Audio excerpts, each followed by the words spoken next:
Dragon Age the Veil God will go down in history as the game that did almost completely nothing right. From a great story to a horrible story, from an interesting combat system, or at least an enjoyable combat system, to repeatedly spamming one move and damage sponginess, from interesting companions to completely brainless ones. It did so much, and it somehow managed to fail all of it. Truly impressive, honestly, BioWare. Truly impressive. Can't wait for Mass Effect 5, by the way. It's gonna be great, trust me. It's gonna be great, okay? Veilguard, we don't talk about that. But Mass Effect 5 now, that is gonna be a big winner. It might sound strange, but in some ways I believe that Dragon Age: The Veilguard was one of the most important games of 2024. Not in any a cautionary tale, obviously. Traditional sense of important, mind you, but important in the sense of serving as a lesson in several ways. And I, for one, am thankful for that lesson, and thankful that it finally came out and was exposed to the world for what it was. And there's a good reason for that. For countless years, BioWare fans lingered in darkness, in a state of constant uncertainty and trepidation, asking themselves the question, can BioWare still deliver the goods? Can they make a return to form? God. Just a moment. Okay, Bellata is literally a cum dumpster, okay? Her only purpose in this game is to be that hot MILF elf, okay? And I mean, just look at these conversations that you're having here. Like, and there's a good reason for is that safe? For countless years. It's the only way across, so I hope so. The only thing she can ever do is point out the obvious. I just love that she's that autistic, okay? She does not have anything even close to an monologue, okay? Only surface thoughts count when it comes to Bellata, my sweet elf waifu.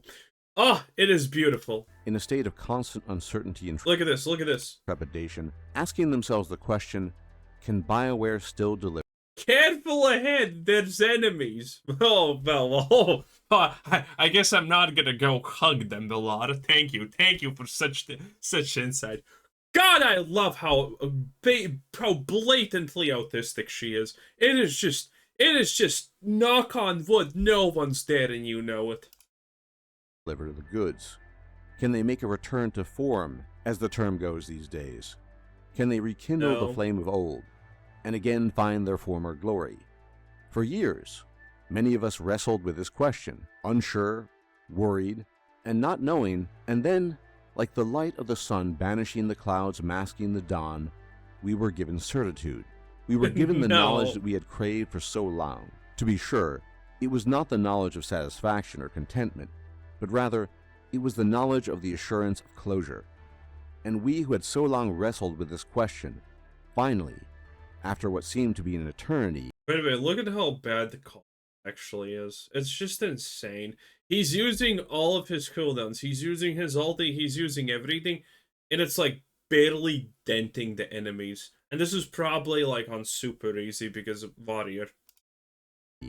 Knew the answer.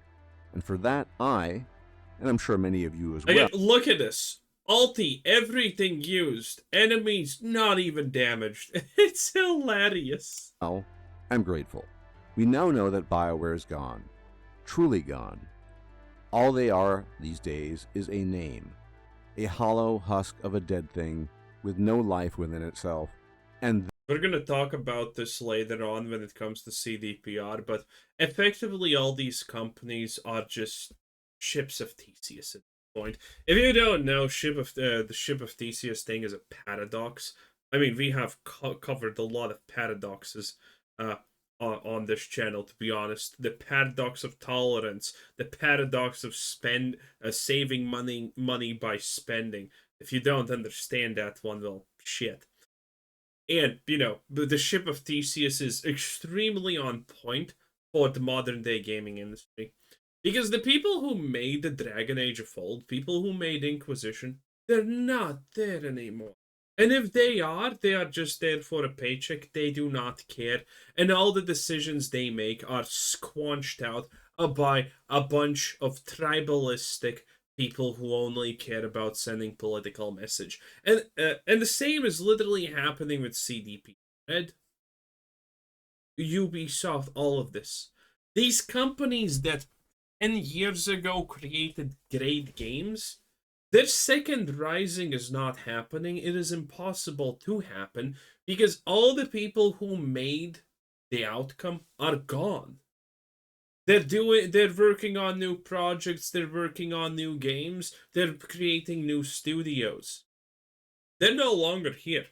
And again, the people that are left are now pretty much bullied into submission and don't even try any longer. They're just there for a paycheck and they don't actually care. That is the reality of the modern gaming landscape. It's just a bunch of ships of TC. Oh, I actually didn't explain what that is in case you don't know. A ship of T. The ship of TC is just refers to anything. It can be a ship, it can be a car, it can be a computer. For example, if you buy a car and in 10 years you have replaced every part of that car, is it a new car or is it the same car? Because it's technically the same car, but there's no old parts left. Everything has been replaced by now. So is it the same car or is it not the same car? That is the ship of Theseus. That has allowed us to move on after so long. After all, wasn't that the question we were asking ourselves all that time, secretly hoping, battling down doubts and concerns, and now we know. The rot began long ago, far longer than you might be inclined to believe. Mass Effect 3 could be characterized as a beginning of the end, as by then, many of the didn't play Mass Effect have also absolutely no want to play Mass Effect. But I have heard this a lot. Yeah, Mass Effect 3 was pretty much the start of the downfall. Competent people had already left. The fabled triple rainbow ending of Mass Effect 3 did not fall from the sky, nor out of nowhere. Rather, this masterful piece of writing was the brainchild of both Mac Walters and Casey Hudson. But remember that Mass Effect 3 was built on the bones of the previous two games. Then we received Dragon Age Inquisition, a game that seems to have split the so-called BioWare community inasmuch as it was a huge departure from what most people had come to expect and know. Specifically, it was a departure from what many regard as Dragon Age's best game, Origins. But Dragon Age Inquisition had yet another effect. Just as it had split the community, it also attracted a new type of audience, an audience that was less invested in the classical structure of an RPG, involving tactical combat, It's called the modern audience, if you're wondering, by the way. Oh no. Storytelling, and in the case of Dragon Age, a dark, gritty world. Instead, the new audience fancied Dragon Age as a new dating simulator. And yes, whilst Dragon Age had always had romance, this newly And by the way, this is a problem in a lot of things. These are also people that we refer to as tourists. They came in with a Fallout TV show. Like, that was a huge hit, and it was a huge hit because of tourists. And now the next Fallout game is probably going to be abysmal shit. And I am personally of the... Well, it's not really an unpopular opinion, but there are a lot of people who are going to disagree. I don't think Fallout 4 was bad. Yeah, sure, there were no bad options and the dialogues were trash, but it was still better than the original Fallout 3, okay? Let's leave it at that, boys. New Vegas, Fallout 4, Fallout 3, and everything else is her story, okay? And that was a thing. That's the thing with these tourists, because they are pretty much a lot of just liberal woke tourists who don't give a thing. And one of the things that describe them is the need to ship, aka having a character love another character and them getting together. I know this happened with Arcane Season 2. They tried to ship literally everything.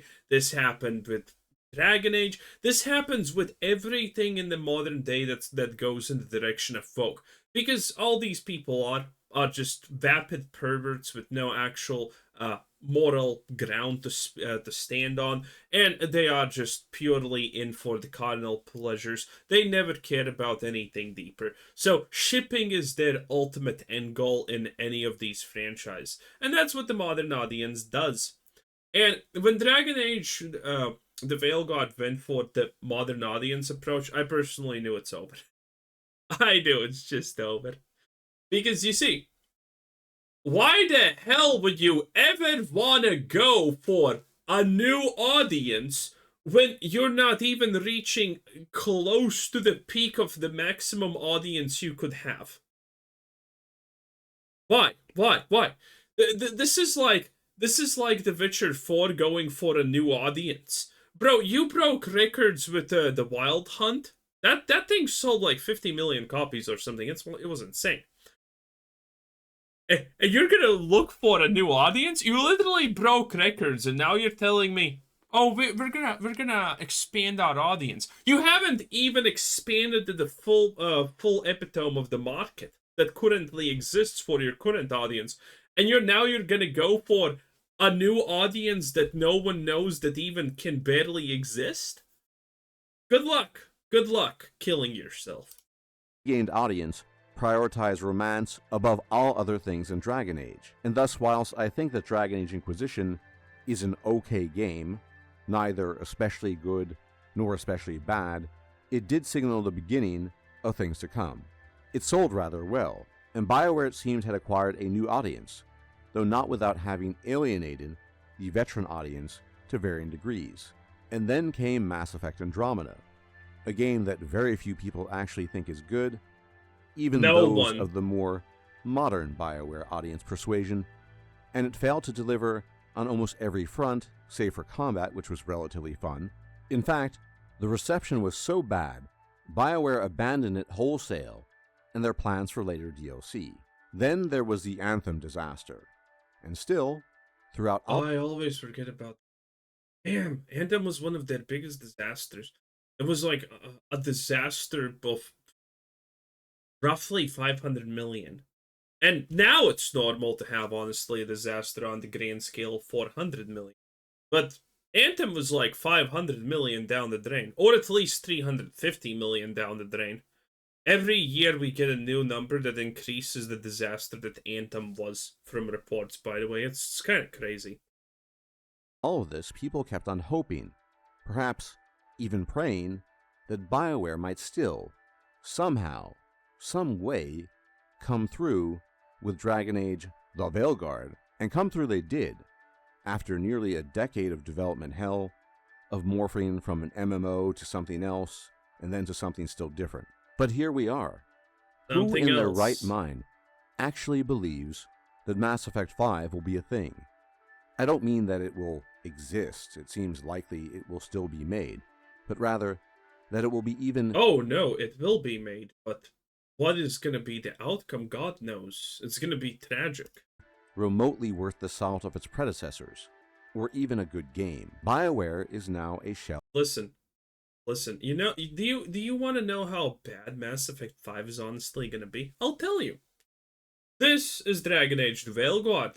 They inserted top surgery scars, non-binary, and all of this modern day fucking garbage in a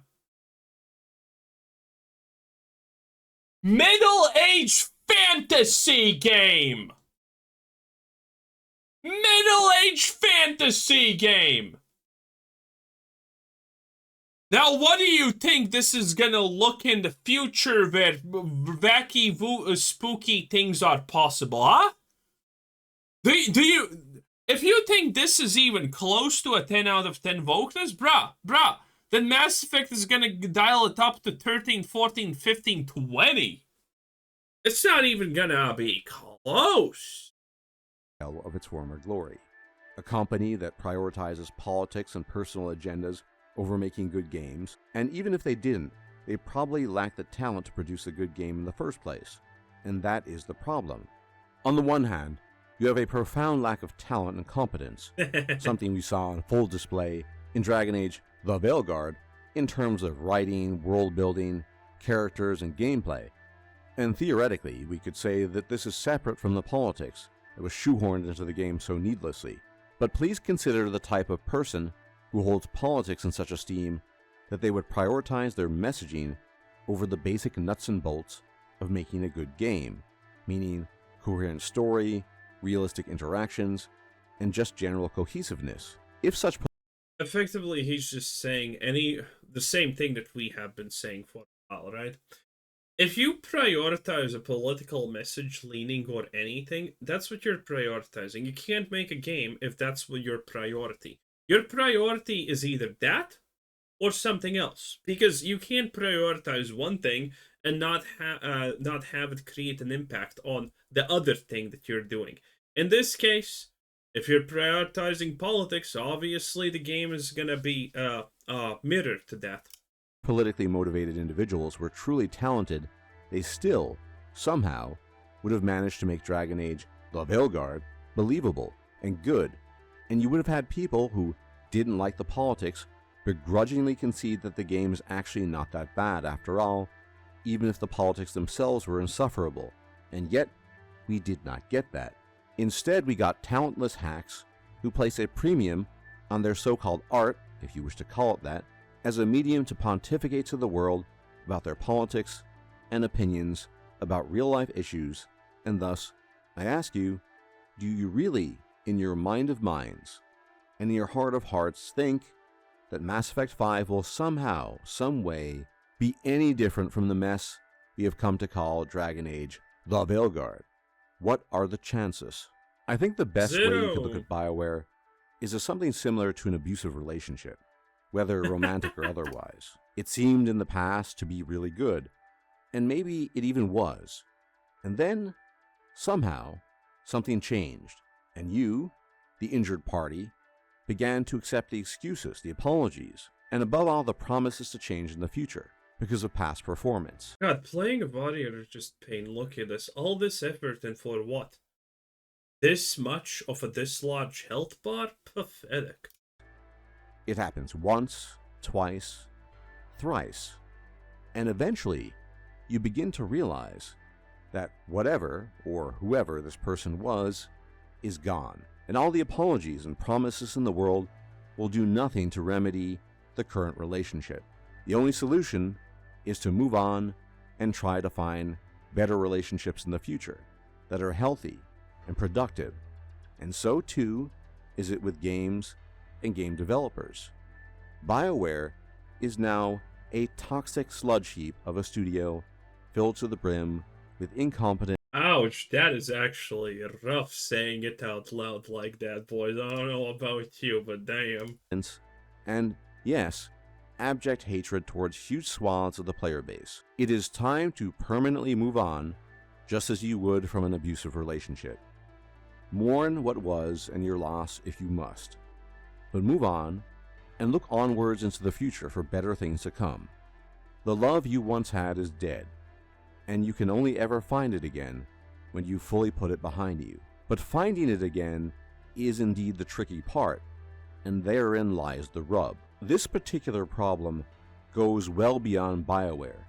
Though BioWare is obviously such a prominent example of this, it's hard not to think of the most prominent example of this is obviously Ubisoft, which most likely will, as we predicted, get sold for spare parts the upcoming next year.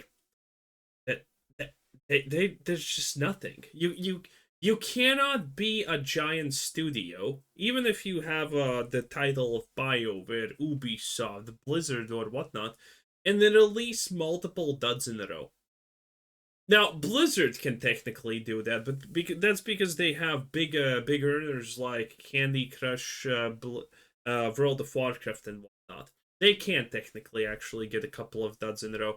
But your actual AAA a studio like Bethesda and whatnot, they can't.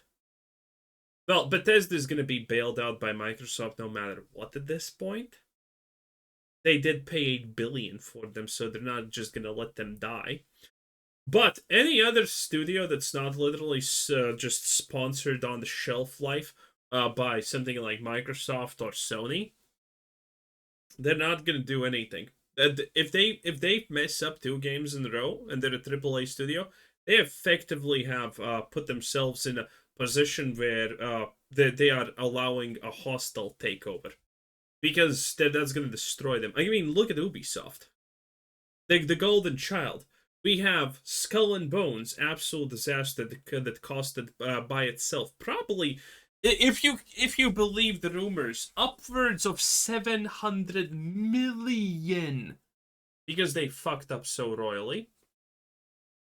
Then they have then they have Star Wars Outlaws that also didn't even sell a million copies. Well, it sold a million copies, but it's not going to sell 1.1 copies. That is not recuperating any of that most likely 350 million loss that they have. And all of this stuff. Assassin's Creed Shadows, which is most likely going to be their most expensive game, that easily is going to be near 600 million with everything involved in expenses. That thing is probably not selling even 2 million copies, which would be insane for an Assassin's Creed game, but it's probably not selling 2 million copies at this rate. Okay? Maybe a tip-top max of 3 million copies, I would say, for Assassin's Creed Shadows. But honestly, if people come together, it's not even going to sell 1 million. It's going to struggle. You can't be a studio fail 2 times in a row because your debt actually accumulates. All of these things happen and whatnot. You're going to be destroyed. And BioWare specifically has now failed 3 times in a row. Andromeda, the game I always forget about, Anthem, and because I didn't play Anthem, I didn't even know that Anthem's a thing, and then I just, like, people are laughing about Anthem, I didn't even know. And now Dragon Age Railgun. That's 3 in a row. I would not be surprised if they literally actually announced the fact that Mass Effect 5 is not happening, we're being sold for parts now. I would not be surprised, because it is unbelievable that they actually have enough money to make Mass Effect 5. Something does not add up there. But in any case, great video. Everything big through here in this situation. And that was a Spell and Shield, 10 out of 10. Bye.